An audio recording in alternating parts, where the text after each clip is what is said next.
So I was contacted by a company this week and asked if I would do just a really quick unboxing of one of these. This is a Greaval GV-8S walkie-talkie. So I've done that, and but I'm also going to do this, which I'm going to do a full unboxing where I actually talk about my personal opinions on the product, and I'm also going to look at the Chirp, I think it's called, software to try and connect to this device and reprogram it, because by standard, this again is an illegal device in the UK. It uses some bizarre frequencies. I think it's the same frequencies as kind of Baofeng radios use as standard, kind of down at 462 or something. So anyway, this portable two-way radio, it says on the front, and some very, very, very generic stock photography there. I'm interested to know what Naught Cloud is there. I'm going to look that up and find out where this actually comes from. Is that the name of a boat? It looks, yeah, it's the name of a boat, isn't it, I think. Right. Oh, I've taken this one apart before, so let's take a look inside. Here we have our manual. It looks pretty basic, as far as like, you know, it doesn't look terribly flashy or anything, but I will give them credit because the English in this is really good. And that's not always the case for products, budget products coming from China, but they've clearly done a good job here, and the English in this manual is excellent. So yeah, the little customer satisfaction card here, and each of these devices comes with a headset, so it fits in the standard. They have a standard accessory port on the side here, where you have the kind of two jacks. You know the sort of thing, probably, if you're watching this video. That's a standard walkie-talkie accessory port, and it comes with a headset that fits over the ear and has a microphone down on the cable, a little bit like phone headphones do. So each walkie-talkie comes with that. Oh, by the way, if you order a 4-pack of these, you just get 2 boxes of these, which is why I'm only looking at the 2 here. So yeah, each walkie-talkie comes with one of those. The aerials, a lot of people will be really happy about this. The aerials are detachable. That's great news, of course, because everybody likes an aerial that can be taken off. It says on the bottom UHF, 400 to 480 megahertz, high gain antenna. Well, okay, fair enough. It's just a standard, presumably like a quarter wave PMR, like 446 type frequency antenna. So here's the radio itself. It looks fairly basic in its design. Operates off 3.7 volts, so lithium ion cell, and 400 to 470 megahertz is what it says on here, but I know I've already tested this with a scanner, and these are currently programmed. I'll have a look at that in a second. We can see exactly what it's programmed to. And it has the CE mark here on the back of the radio, which is good. The belt clip attaches to these 2 screws here if you want, so you've got to permanently attach it. It's not like the slightly more convenient options that you get on like these Motorola's, for example, where you can just pop the belt clip off really easily. You're a little bit more committed that way with a product such as this, but it's a nice, yeah, it feels nice. Push to talk button is decent enough. You've got not channel up and down, I was going to say channel up and down then. You've got 2 extra buttons here to do. I think one of them is monitor and one of them is for the LED, because there's an LED on the radio. And I like that. The TLKR T80s have got that on, and I think it's a really useful little addition. I kind of miss it on some of the walkie-talkies that don't have it. But there we go, there's our antenna. There are our RF port and the antenna port there, so let's just connect the aerial up just to give you an idea of size in my hand, and give you an idea of size next to the Motorola XT420, so quite a bit smaller than that overall. It hasn't got the battery on, but you can get an idea of the battery, you know. It's a fair bit smaller than the XT420. If I compare to my iPhone, well, yeah, you can see that it's much smaller than the iPhone. And even the Retivis radio there that I was looking at the other day, this kind of quite slimline and compact one. Yes, this is much slimmer, but as far as size goes, well, look at that. It's a decent, pretty compact radio apart from this antenna, but of course you can take it off and replace it with a little stub antenna if you want to do that. So for, I think these came in at £55 for a set of 4, so not too bad. Let's connect the battery anyway and see how this That's not terribly, that's not a very satisfying click, that. Okay, it's on there. Let's hook up the aerial. I'm not sure the output power of these. It says 1/2 watt, but I've got no way of measuring that, unfortunately. I really do need to get hold of a power meter to connect to these kind of things. But to be honest, I just haven't got around to it. So if anyone's got an old one they'd like to dispose of or send over to me, it would be very much appreciated. Power on. 4. Okay. 3, 2, 1, 2, 8, 11. Okay, so standard stuff. Calls out the channel name to you. Tells you. Power on. 11. Tells you when you turn it on. Push to talk. Red LED there. Let's get the battery connected to the other one. Get some idea of the quality on these.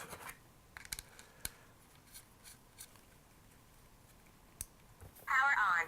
16. 3, 1, 7, 1. Wow, this is weird. It's like some kids game or something. 1 2 1 2. 1 2 1 2. Sounds a little bit kind of tinny. Let's try again. 1 2 1 2. No, it's okay. We've got good plenty of volume there. So yeah, that one goes green. You can just about see that there. It goes green when it's receiving a transmission, and the other one is red when it's sending a transmission. Simple enough. Poor, nice little bit of detail there. Let's just zoom in on the radios a bit for you here. You can see that the LED stands quite proud there and is nicely recessed into the case on this one.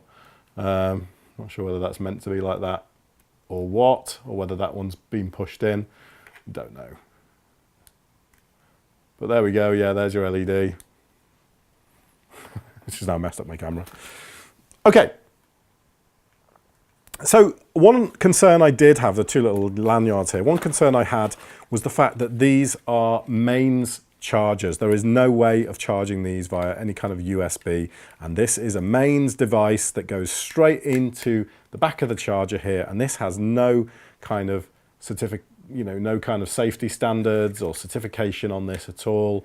I did contact the people who sent these over to me about that specific issue, and they sent over a document, a very, very detailed document, all signed off and stamped and all that, showing the full certification of this particular charger. So this document wasn't even for the radio as a whole. This document was just for this mains charger, and it clearly shows the certification for CE, etc. So, I mean, I have no idea, of course, whether it's a genuine document. I don't know. But they were very quick to respond and sent over that document for me to look at. But hopefully these will cause no problems. You can stick the device in like that and charge it. Or I think you can just put in a battery like that. You can just put a battery in and charge that, which is a nice feature. Interesting that the LED came on then well, without this even being plugged in. So I'll have to get Big Clive to take a look at this, open this up and have a look inside. So there we go, that's what you get for your money. It's £54, so this is what, £22.50 or something, £22 each. That's the Greaval Walkie Talkie. So let's go and have a look now in the programming software and see whether or not we can reprogram these devices, because you can't use these legally in the UK, and I really do need to reprogram these to get any kind of use out of them.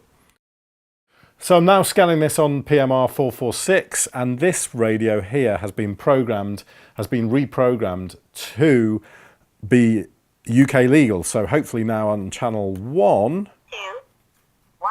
on channel 1 that should immediately pick up, which it does there. You can see 446.00625 with a CSS of 107.2, exactly as I programmed in. However, this other radio has its original frequencies on there, and I know, I'm just going to do a random search here, and we'll just see what that picks up.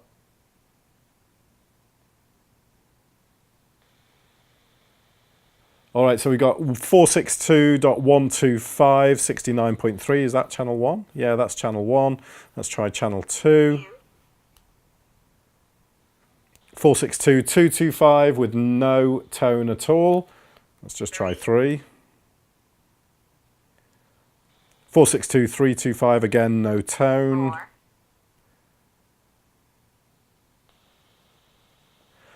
462.425 with a CSS of 1035. So to some people, I think these frequencies will be quite familiar.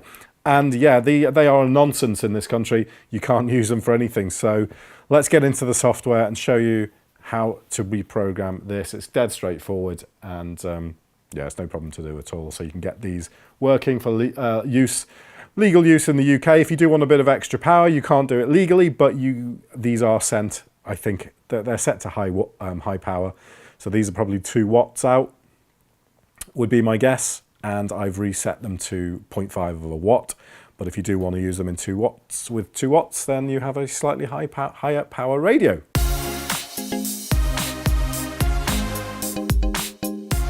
Here we are, and welcome to Chirp. This is the daily build from the 21st of March 2019. And if you are going to do this with your GV-8S Greaval radio, you will need to use a programming cable, USB sort of serial programming cable.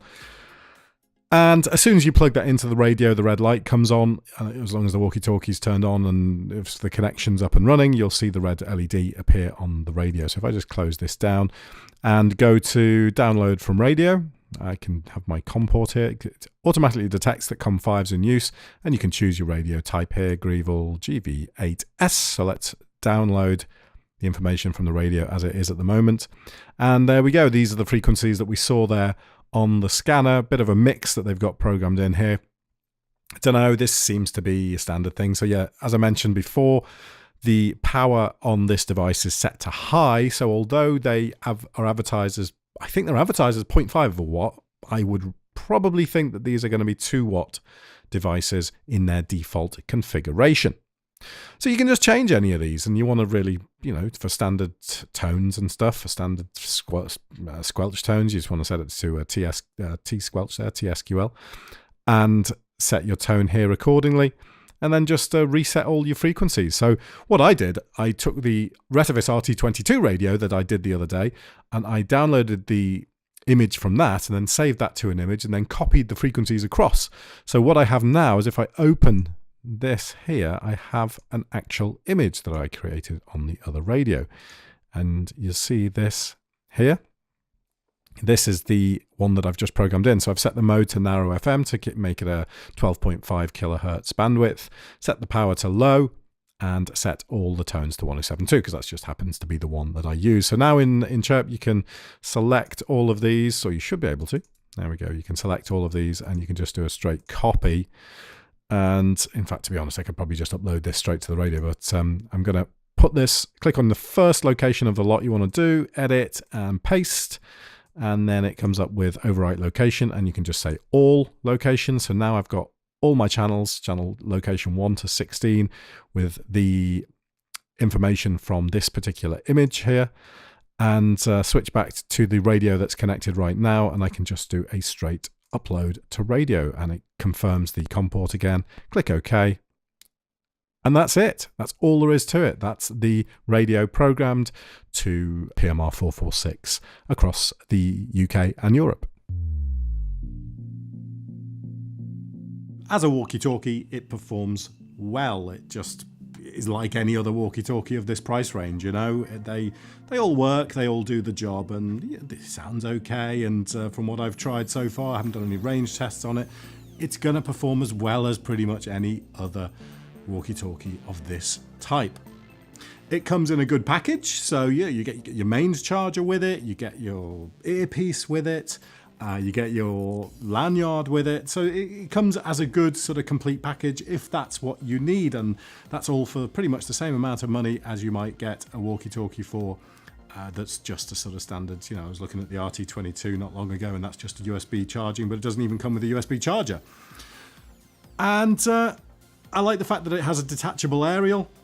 That's good. It's very compact. Size-wise, it's excellent. A little bit thicker than the RT22, but that means the battery life is better. So it has a 1,500 milliamp hour battery versus the 1,000 with the Retevis RT22. Simple operation, nice solid controls on the top. This feels good. Just, you know, apart from that, it's... Oh yeah, standard accessory port on the side. Yeah, that's good. Always nice to see when they use standard accessory ports there.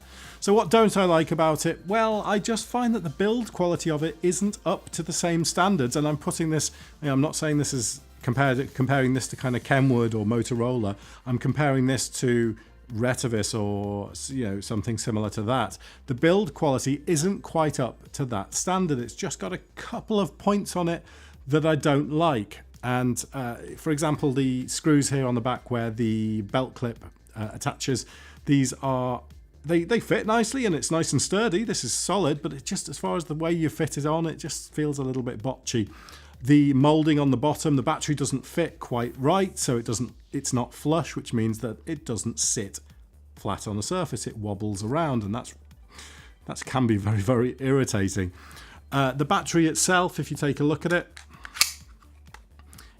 doesn't sort of look the part. It's just got these two kind of tiny contacts at the top. So I'm looking at my screen here.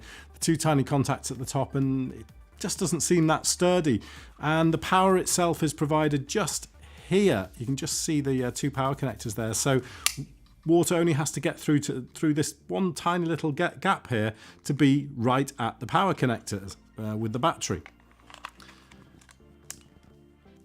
Yeah, the way the battery clips on there doesn't seem that solid, but overall, once it's all together, the radio feels great in the hand. It feels really solid and really nice. The buttons on the side here, these buttons, click, click, are nice and easy to press. The push to talk's in a good position. You can reach it easily and you can press it easily. That's good. That matters when you're using these sort of things over a big period of time. The voice announcements are annoying, but they are like voice announcements always are. They do the job. They're fine. The mains charger, yeah, I still have some concerns over this. They did send me the certification documentation to say, yes, this is all fine, but I still have concerns over this. You can't slot the radio in very easily into here. It just doesn't, it goes in, but it just doesn't feel that good when it goes in, and tells you that for some reason the light comes on even when it's not plugged in. And this is terribly lightweight. There's really nothing to this. The cable that's on this is, I don't know what gauge wire this is, but not terribly high. So there's just a few things that kind of make me think that even for the money, you can get a better quality and better made walkie-talkie. However, it does perform the job, and it does work fine, and it does feel fine, and it's a better package overall. So if you want a little bit more for your money, if you want that mains charger, if you want to be able to charge your battery separately on this thing here, so you can slot your battery on there and charge it separately from the rest, if that's important to you, if you want to get the earpiece with you, even though one out of 4 of the earpieces that I got was had failed, if you want the earpieces, then it's important. You know, that's going to be important. Then go for the better package. Go for the GV-8S. Go for the Greaval devices. But I don't know. I think I'd probably stick to a Retevis. But thank you to the guys for sending me this. I really do appreciate it. And thank you very much for watching. I hope you appreciate the honest and unbiased review. I don't want to say everything is amazing just because I have been sent a product. This has its good points, but it also has its bad points. Thanks for watching, and I'll see you soon.